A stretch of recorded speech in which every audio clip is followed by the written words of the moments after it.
Pour le projet de cette année de première, nous souhaitons programmer un véhicule capable d'évoluer sur une route de manière autonome.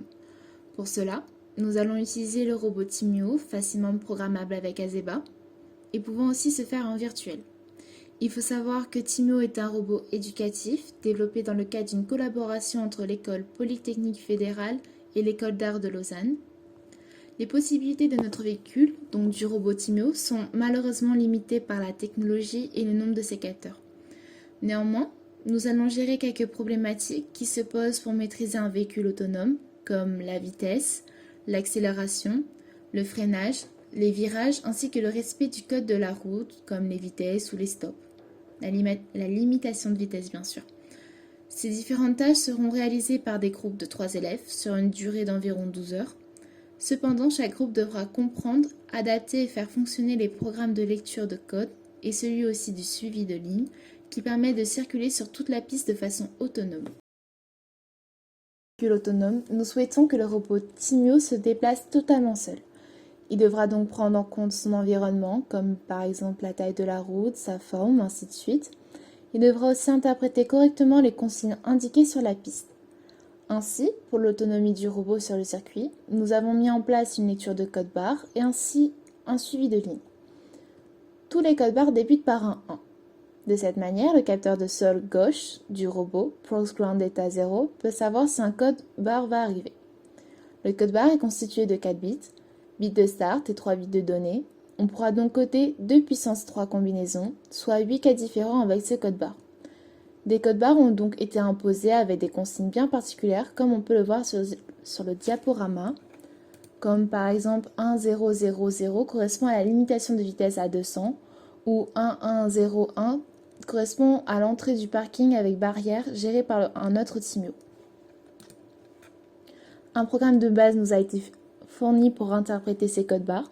Nous avons dû le comprendre et l'adapter à nos tâches. Voici ainsi la version virtuelle qui est bien différente de celle réelle que nous expliquerons par la suite. Lorsque le Timio parcourt la piste réelle, il a plusieurs consignes à interpréter. Pour ceci, différentes tâches ont été réparties sur différents groupes d'élèves. Notre groupe a particulièrement dû gérer le rayon de braquage, la barrière évoluée ainsi que le parking. Moi, j'ai dû gérer le rayon de braquage ainsi qu'une accélération maîtrisée de consignes de 100 à 410 cm et aussi un freinage maîtrisé de 400 à 0 en 8 cm. Malheureusement, je n'ai pas eu le temps de le faire, j'ai préféré me concentrer sur la lecture de code barre et le rayon de braquage. Noah, lui, il a dû s'occuper de la barrière évoluée, ainsi que de la communication inter-Timio avec une sorte de mot de passe, et bien évidemment la conception de la barrière. Simon, lui, a dû s'occuper du parking avec arrêt puis redémarrage après 10 secondes, et donc de la gestion montée et descente de la barrière avec un autre Timio.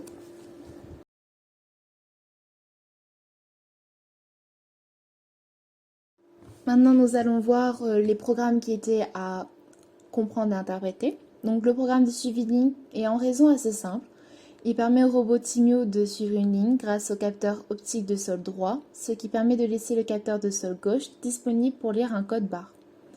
Le problème qui se pose, c'est que la vitesse du robot influence la lecture du code barre. Il est donc nécessaire de connaître précisément la position du robot au-dessus de chaque barre. Pour cela, la ligne est constituée d'un dégradé de noir. Cette ligne permet aussi, à chaque fois que le robot ne se déplace plus en ligne droite, de réadapter la vitesse des moteurs afin qu'il se redresse tout en conservant sa vitesse moyenne. Tout ceci bien évidemment à l'aide des capteurs. De plus, lorsque le capteur droit Prox Ground Data 1 voit du blanc et par conséquent a complètement dévié de la route, le robot s'arrête automatiquement.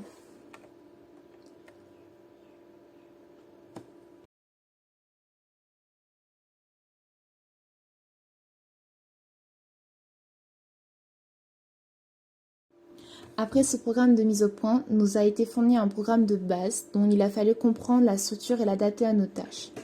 Alors pour lire les codes barres, on crée une variable CB0 qui correspond au bit de start, soit la première barre noire du code barre, ainsi que des variables CB1, CB2 et CB3 qui correspondent aux 3 autres bits de données.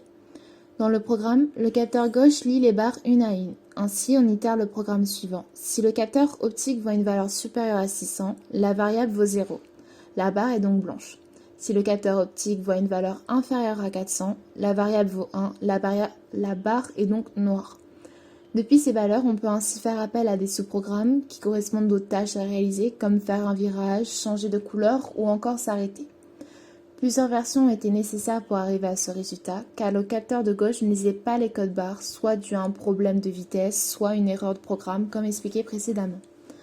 Pour le faire fonctionner, on a même eu l'idée d'ajouter une variable CB4, pour s'assurer que bien toutes les barres étaient lues et que la lecture du code barre était bel et bien terminée. Ou encore même de supprimer l'état des variables CB. Mais cela s'est révélé trop complexe. On est alors revenu à la version d'origine. On voit aussi sur le menu de gauche d'Azeba Studio que les valeurs prises par les 4 bits de code barre, ce qui permet aussi de vérifier que le code barre est bien lu. Donc la version virtuelle nous permet de confirmer que le capteur ProSground Delta 0, donc le capteur de gauche, se trouve au milieu de la barre. La barre après le bit de start sera lue après une pause plus importante que les barres suivantes car la distance est supérieure, soit environ 1,5 barres. Le programme est expliqué ci-dessous avec un algorithme. Une variable CB0 qui correspond au bit de start, et une variable T1 égale 0 qui correspond à une variable qui nous permet de mesurer les temps sont créés. On réalise ce programme qui va déclencher un timer, donc un compte à rebours, lorsqu'il va arriver sur la première barre. Le timer est réglé sur 10 millisecondes. Chaque fois que le timer arrive à 0, on incrémente la variable T1.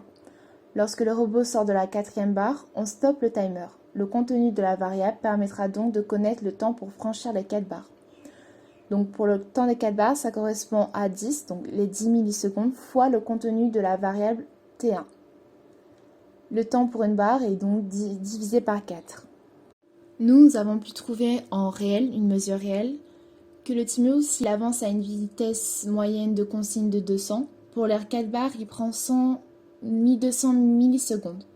Donc une barre correspond à 303 millisecondes.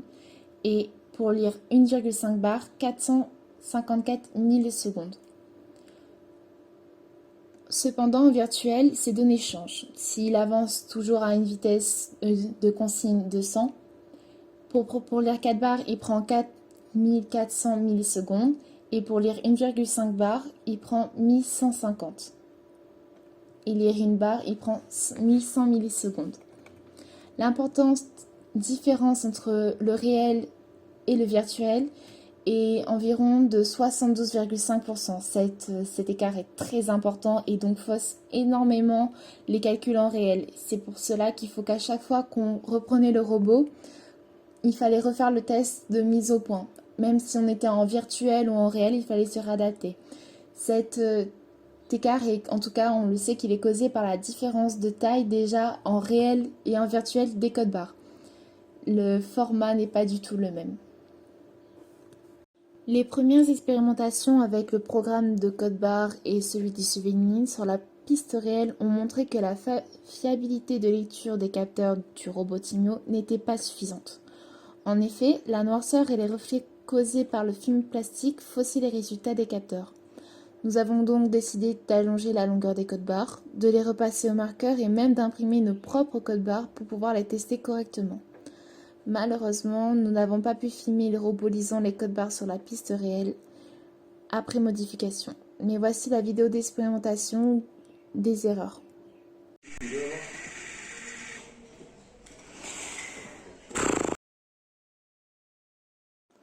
Maintenant, nous allons voir les tâches personnelles. Donc moi, j'ai dû gérer le rayon de braquage. Pour pouvoir réaliser le rayon de braquage, le robot ne doit plus respecter le suivi ligne. Pour répondre à ce critère, on crée une variable vir. Tant qu'elle vaut 0, le programme de suivi de ligne fonctionne. Mais dès qu'elle vaut 1, le robot avance sans suivre la ligne et peut évoluer aussi sur du blanc.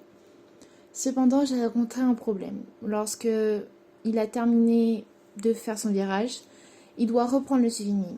Pour cela, il faudrait que la variable vir soit remise à 0. Cependant, j'ai fait des tests en version réelle, mais il aurait fallu faire des modifications que je ne peux pas réaliser en virtuel, car le programme de fond et la ligne ne me permettaient pas de le faire. Pour pouvoir aussi calculer le rayon de braquage et avoir les bonnes données, il a fallu réinvestir les TP Timio précédents et plus particulièrement celui de cinématique sur la rotation, afin donc de réaliser le programme, de calculer les vitesses des roues. Donc on a dû prendre la mesure du rayon de braquage qui a pour diamètre 23 cm, soit environ un rayon de 115 mm, avec la formule du TP précédent, VB divisé par VA égale le rayon plus la moitié de l'empattement, divisé par le rayon moins la moitié de l'empattement. Donc on trouve un rapport de réduction environ de 236. On impose une consigne de 200 à la roue de gauche, soit une vitesse environ de 3,1 cm. Et grâce à cette relation, on arrive à déterminer la vitesse de VA qui vaut 236 en consigne, soit une vitesse de 734 cm par seconde, afin que le robot tourne en 5 secondes, donc 5000 millisecondes. Donc on peut voir mon sous-programme virage. Comme vous pouvez le constater, j'ai essayé de jouer avec un timer, un compte à rebours pour pouvoir remettre ma variable vir à 0, mais je ne sais pas encore si elle marche.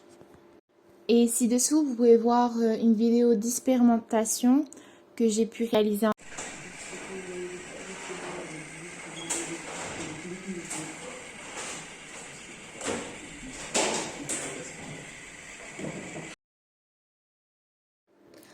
Avant de commencer à faire son virage, le robot aurait dû continuer à avancer en ligne droite encore une certaine partie pour tomber vraiment exactement au niveau de la ligne.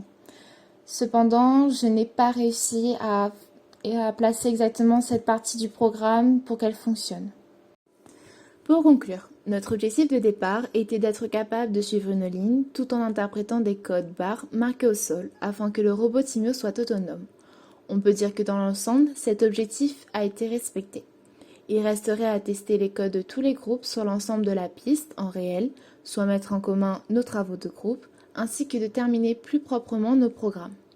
Ce projet a une perspective d'avenir car l'évolution continuelle de la technologie nous mène à l'automatisation de nombreuses choses comme les véhicules autonomes.